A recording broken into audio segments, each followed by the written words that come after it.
रक्षाबंधन पर मायके से यह तीन चीजें भूलकर भी मत लाना, पति हो जाता है बर्बाद।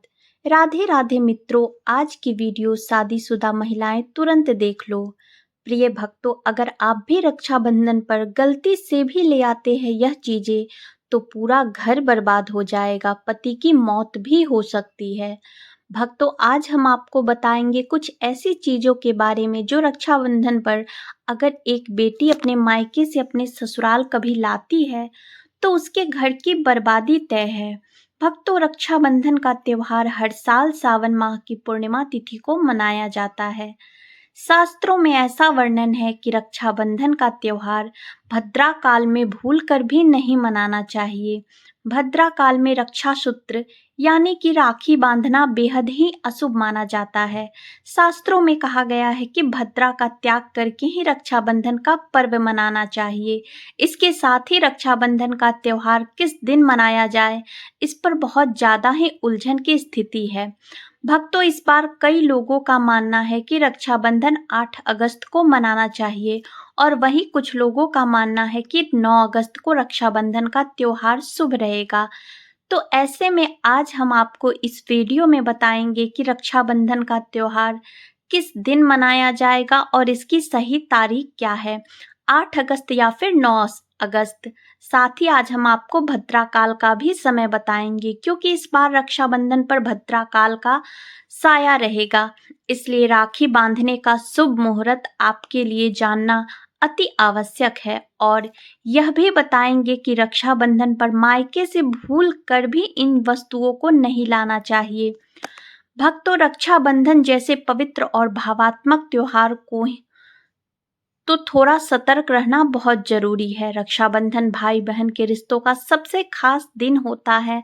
इस दिन बहन अपने भाई की कलाई पर रक्षा सूत्र यानी राखी बांधती है और उसकी लंबी उम्र, अच्छे स्वास्थ्य और खुशहाल जीवन की कामना करती है। वहीं भाई भी वचन देता है कि वह हर जीवन भर अपनी बहन की रक्षा करेगा, हर मुश्किल में उसका साथ देगा। लेकिन भक्तों, आपको एक जरूरी बात बताना चाहेंगे। शास्त्रों में बताया गया है कि रक्षाबंधन का त्योहार भद्रा काल में बिल्कुल भी नहीं मनाना चाहिए। भद्रा काल में राखी बांधना अशुभ माना गया है। अब आप सोच रहे होंगे ऐसा क्यों? इसके पीछे एक बहुत ही महत्वपूर्ण और पुरानी कथा जुड़ी हुई है। कहा जाता है कि लंकापति रावण ने अपनी बहन से भद्रा काल में ही राखी बंधवाई थी और उसके 1 साल के भीतर ही उसका अंत हो गया। यही नहीं, शास्त्रों के अनुसार भद्रा जो शनिदेव की बहन मानी जाती है, उन्हें ब्रह्मा जी ने एक श्राप दिया था कि जो भी व्यक्ति उनके समय में कोई भी शुभ या मांगलिक कार्य करेगा उसे उसका फल अशुभ ही मिलेगा। अब सोचिए, जब स्वयं रावण जैसा बलशाली राजा इससे नहीं बच पाया तो हम इंतजार कर लीजिए, लेकिन गलत समय पर यह पवित्र बंधन ना बांधे। रक्षाबंधन की शुरुआत भी बहुत सारी कहानियों से जुड़ी हुई है। एक कथा के अनुसार जब महाभारत के युद्ध में भगवान श्री कृष्ण को चोट लग गई थी तो द्रौपदी ने अपनी साड़ी का टुकड़ा बांधकर उनके हाथ में बांध दिया था। उस समय कृष्ण ने वचन दिया था कि जब भी द्रौपदी को जरूरत होगी वह उसकी रक्षा जरूर करेंगे, और फिर हुआ वही। चीरहरण के समय श्री कृष्ण ने अपना वचन निभाया। एक और कथा है माता लक्ष्मी की। जब भगवान विष्णु ने राजा बलि को वचन दिया कि वह उसके पास रहेंगे, तब माता लक्ष्मी ने राजा बलि को राखी बांधी और उसे भाई मान लिया। बदले में राजा बलि ने वचन दिया कि वह भगवान विष्णु को मुक्त कर देगा। इस तरह रक्षाबंधन का यह पावन पर्व माता लक्ष्मी से भी जुड़ गया। अब अगर बात करें रक्षाबंधन मनाने के सही तरीके की, तो सुबह जल्दी उठकर स्नान करें और हो सके तो नए और साफ सुथरे कपड़े पहने। एक बात का ध्यान रखें, इस शुभ दिन पर काले कपड़े बिल्कुल भी ना पहने। फिर मिलकर भगवान की पूजा करें। पूजा से पहले एक थाली सजाएं जिसमें रोली, चंदन, अक्षत, चावल, राखी, मिठाई और एक शुद्ध घी का दीपक जरूर रखें। यह दीपक आप आटे का बना सकते हैं या फिर मिट्टी या पीतल का भी ले सकते हैं। जब आपकी थाली तैयार हो जाए तब भाई को बैठाकर उसकी आरती करें और फिर राखी बांधें। मिठाई खिलाकर उसका मुंह मीठा करे और उसकी लंबी उम्र की कामना करे। भक्तों, अब जब आपने रक्षाबंधन की सारी तैयारियां कर ली हैं, तो आइए जानते हैं इस पावन अवसर को विधि पूर्वक कैसे मनाना चाहिए।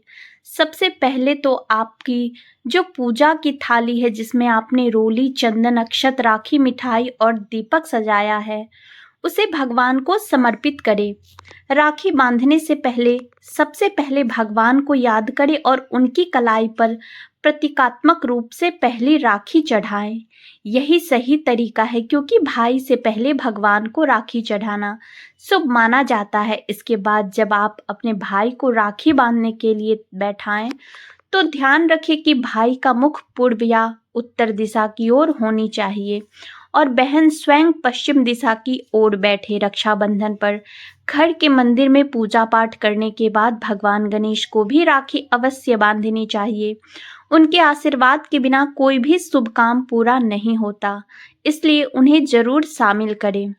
अब जब भगवान को राखी चढ़ गई, गणेश जी को भी स्मरण कर लिया, तो अब बारी आती है भाई की कलाई की। थाली को ठीक से सजा ले, फिर भाई को बैठाकर सबसे पहले उसके माथे पर रोली, चंदन और अक्षत से तिलक करे। फिर उसके ऊपर थोड़े से फूल छिड़के। अगर फूल उपलब्ध ना हो तो चावल भी चला सकते हैं। फिर दीपक जलाकर भाई की आरती करे। आरती के समय मन में भाई की लंबी उम्र, अच्छे स्वास्थ्य और सफलता की कामना करे। अब राखी उठाकर भाई के दाएं हाथ की कलाई पर अच्छे से बांधे। ध्यान रहे कि बांधते वक्त सच्चे दिल से उसके लिए मंगल कामनाएं करें। इसके बाद उसे मिठाई खिलाकर उसका मुंह मीठा कराएं और फिर भाई की बारी आती है। भाई को चाहिए कि वह बहन से यह वादा करे कि बहन, मैं तुझसे वादा करता हूँ कि तेरी हमेशा रक्षा करूंगा। तू जो भी कहेगी, तेरी हर बात को पूरा करने की कोशिश करूंगा। अगर माँ बाप नहीं है तो मैं तेरे लिए माँ बाप दोनों की भूमिका निभाऊंगा। तुझे कभी भी अकेला महसूस नहीं होने दूंगा। इस वचन के साथ भाई को अपनी बहन को कोई उपहार या शगुन भी देना जरूर ही चाहिए। यह उपहार सिर्फ एक चीज नहीं होती, बल्कि उस प्रेम और सम्मान का प्रतीक होती है जो भाई अपनी बहन के लिए दिल में रखता है। अब भक्तों, आइए जानते हैं साल 2025 में रक्षाबंधन का त्योहार कब मनाया जाएगा। इस वर्ष रक्षाबंधन शनिवार 9 अगस्त को मनाया जाएगा। पूर्णिमा तिथि शुरू होगी 8 अगस्त को दोपहर 2:12 पर और समाप्त होगी 9 अगस्त को दोपहर 1:24 पर। रक्षाबंधन के अनुष्ठान का शुभ समय 9 अगस्त को शाम 5:47 से लेकर रात तक रहेगा। हालांकि इस दिन भद्रा का साया भी रहेगा। भद्रा का आरंभ होगा सुबह 5:57 पर और यह दोपहर 1:32 तक रहेगा। लेकिन भक्तों, घबराइए मत, क्योंकि इस बार भद्रा का वास पाताल लोक में रहेगा और शास्त्रों के अनुसार यदि भद्रा पाताल या स्वर्ग लोक में होती है तो उसका प्रभाव पृथ्वी पर रहने वाले लोगों पर अशुभ नहीं पड़ता। कई विद्वानों का भी यही मत है कि इस स्थिति में रक्षाबंधन मनाना पूरी तरह से उचित और शुभ होता है, उसे शुभ माना जाता है। लेकिन कई शुभ कार्यों में पाताल की भद्रा को नजरअंदाज नहीं करते हैं। आखिर हम हिंदू हैं, तो हर शुभ कार्य या अशुभ कार्य का पालन तो करना ही पड़ता है।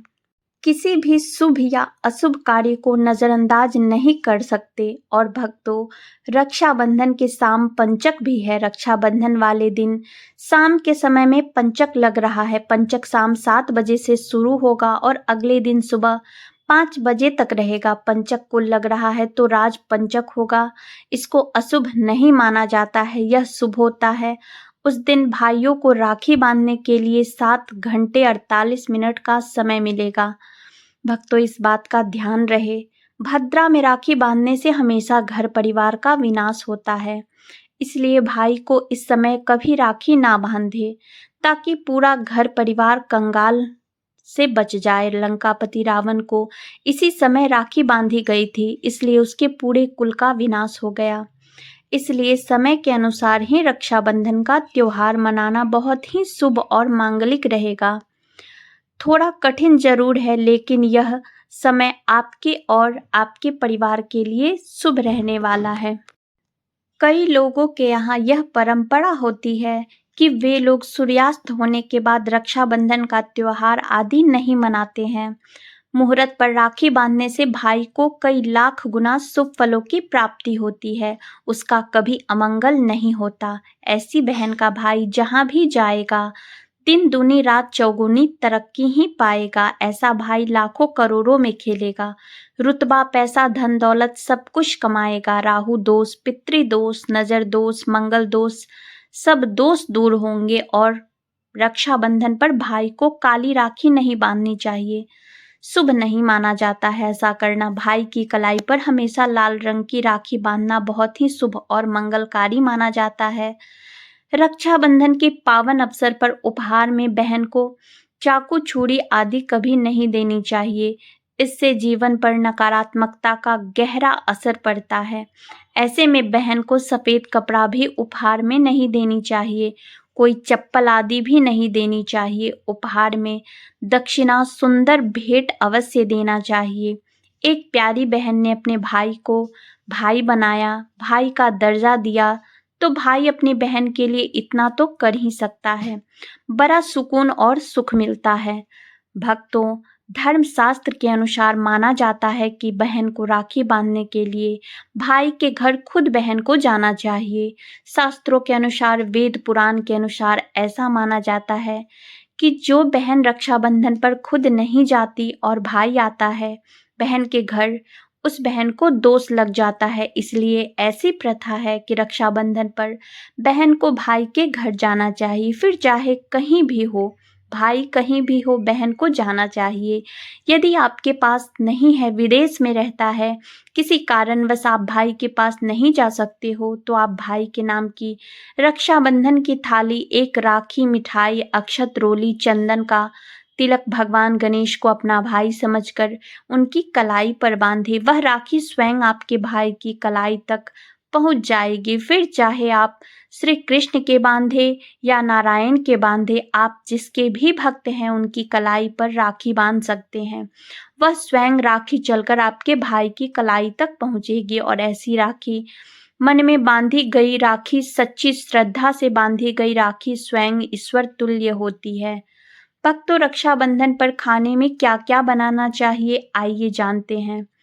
प्रिय भक्तों, अब हम जान लेते हैं रक्षाबंधन के समय बिना लहसुन प्याज का खाना बनाना चाहिए, क्योंकि इस समय देव शक्तियां, ईश्वर स्वयं धरती पर चलकर आते हैं।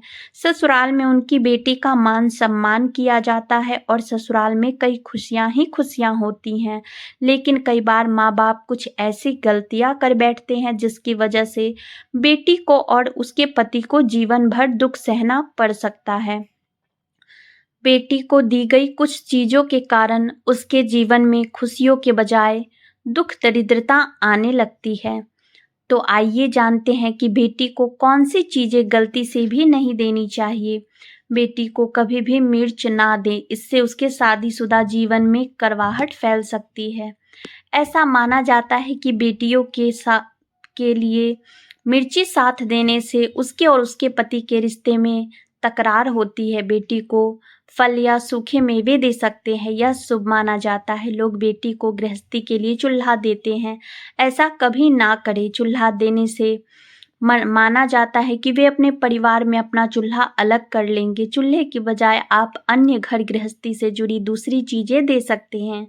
बेटी को भूलकर भी तेज धार वाली चीजें ना दे। भक्तों, जब आप अपनी बेटी को कुछ खाने पीने की चीजें दे रहे हो तो एक बात का खास ख्याल रखें, कभी भी भूलकर भी उसे अचार मत दीजिए, क्योंकि कहा जाता है कि अचार में जो खटास होती है वह उसके रिश्ते में भी खटास ला सकती है। अब यह सुनने में चाहे आपको अजीब लगे, लेकिन हमारे पुराने अनुभव और परंपराएं यही संकेत देती है। आप चाहे तो बेटी को मिठाई, फल या कोई भी और स्वादिष्ट चीज दे सकते हैं, लेकिन अचार नहीं। अब कई बार ऐसा भी होता है कि किसी महिला को अपने मायके से वह सम्मान नहीं मिलता जिसकी वह हकदार होती है, और जब पत्नी को ऐसा महसूस होता है कि उसके पति की भी मायके में इज्जत नहीं होती है, तो मन टूट जाता है। ऐसी स्थिति में दिल में बहुत पीड़ा होती है और व्यक्ति समझ नहीं पाता कि आखिर वह क्या करे। लेकिन भक्तों, हम आपके लिए एक बहुत ही सरल और असरदार उपाय लेकर आए हैं, जिसे करके आप ना केवल अपने पति को उनके हक का मान सम्मान दिला सकती हैं, बल्कि खुद भी समाज में वह सम्मान आदर पा सकती हैं, जिसकी आप वर्षों से प्रतीक्षा कर रही हैं। देखिए, हर इंसान चाहता है कि उसे समाज में मान सम्मान मिले, लोग उसकी बातों को तवज्जो दें, उसकी उपस्थिति का आदर करें, लेकिन कई बार ऐसा नहीं होता और उसके पीछे कारण होता है नकारात्मक ऊर्जा, जो व्यक्ति के चारों ओर एक अदृश्य दीवार की तरह खड़ी हो जाती है और उसे आगे बढ़ने से रोकती है। ज्योतिष शास्त्र में ऐसे कई उपाय बताए गए हैं जो इस तरह की समस्याओं से छुटकारा दिला सकते हैं, और आज जो उपाय हम आपको बताने जा रहे हैं वह ना केवल आपका भाग्य चमकाएगा, बल्कि आपके जीवन में तनाव, निराशा और सम्मान की कमी को भी खत्म कर देगा। आपको करना बस इतना है कि रात को सोने से पहले एक तांबे का बर्तन ले, उसमें पानी भरे और उसमें सोने या चांदी का कोई छोटा सा सिक्का या आभूषण डाल दें। वह बर्तन अपने पास रखकर सो जाइए। फिर सुबह जैसे ही आप उठें, बिना मुंह धोए सबसे पहले वही पानी पी लीजिए। अब आप सोच रहे होंगे कि इसमें ऐसा क्या खास है? भक्तों, यह सिर्फ एक क्रिया नहीं बल्कि एक ऊर्जावान प्रक्रिया है। ऐसा करने से आपके अंदर की सारी नकारात्मक ऊर्जा धीरे धीरे समाप्त होने लगती है, मन शांत होता है, सोच सकारात्मक होती है और आपके अपने आसपास के लोगों से वैसा ही आदर सम्मान मिलने लगता है जिसकी आप सच्चे हकदार हैं। भक्तों, अगर आपके जीवन में बार बार वाद विवाद हो रहे हैं, कोई झूठे आरोप लगता है या ऐसा लगता है कि किसी की नज़र बुरी पड़ गई है, तो एक बेहद सरल लेकिन शक्तिशाली उपाय आपके लिए बहुत मददगार हो सकती है।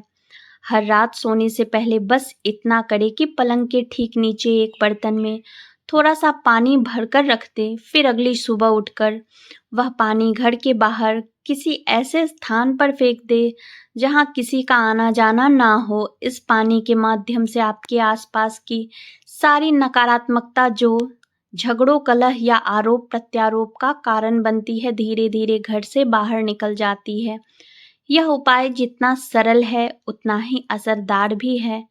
अगर आप इसे रोजाना करना शुरू करें तो कुछ ही दिनों में आप देखेंगे कि आपके जीवन में शांति आने लगी है, झगड़े कम हो गए हैं और आप पहले से ज़्यादा हल्कापन महसूस कर रहे हैं। अब बात करते हैं समाज में मान सम्मान पाने की। कई बार ऐसा होता है कि बहुत मेहनत करने के बाद भी ना तो नौकरी मिलती है, ना ही कारोबार में बरकत होती है और ऊपर से लोग सम्मान भी नहीं देते। ऐसे में ज़रूरी है कि आप अपनी किस्मत को थोड़ा सहारा दें, और वह सहारा मिलता है हमारे पुराने अनुभवों और शास्त्रों से।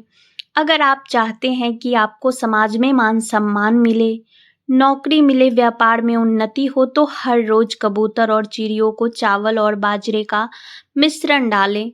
लेकिन ध्यान रहे, बाजरा आपको शुक्रवार के दिन ही खरीदना है और यह प्रक्रिया शनिवार से शुरू करनी है। जब आप यह काम नियमित रूप से करेंगे तो देखिएगा, ना सिर्फ आपके भीतर सकारात्मक ऊर्जा बढ़ेगी, बल्कि आसपास के हालात भी धीरे धीरे आपके पक्ष में आने लगेंगे। मान सम्मान मिलेगा, रुकी हुई योजनाएं चलने लगेंगी और आर्थिक स्थिति में भी सुधार होने लगेगी। साथ ही अगर आप बुधवार के दिन गणपति बप्पा को धूप अर्पित करते हैं तो उससे भी विशेष लाभ मिलता है। गणेश जी तो स्वयं विघ्नहर्ता हैं। जो भी उनके चरणों में सच्चे मन से कुछ अर्पित करता है, उन्हें न केवल मानसिक शांति मिलती है बल्कि जीवन के हर क्षेत्र में सफलता भी मिलने लगती है। तो भक्तों, यह छोटे छोटे उपाय हैं, लेकिन इनमें बहुत बड़ी शक्ति होती है। इन्हें अपनाकर देखिए, आपके जीवन की दिशा और दशा दोनों ही बदलने लगेगी। मान सम्मान, धन, नौकरी और शांति सब कुछ धीरे धीरे आपके जीवन में आने लगेगा। बस श्रद्धा और निरंतरता बनाए रखें। भक्तों, यह तमाम जानकारी जनरुचि को ध्यान में रखकर दी जा रही है। वास्तुशास्त्र के उपाय को अपनी आस्था और विश्वास पर आजमाएं। हमारा चैनल इस वीडियो के द्वारा किसी भी प्रकार का कोई दावा नहीं करता है। तो प्रेम से बोलिए हर हर महादेव।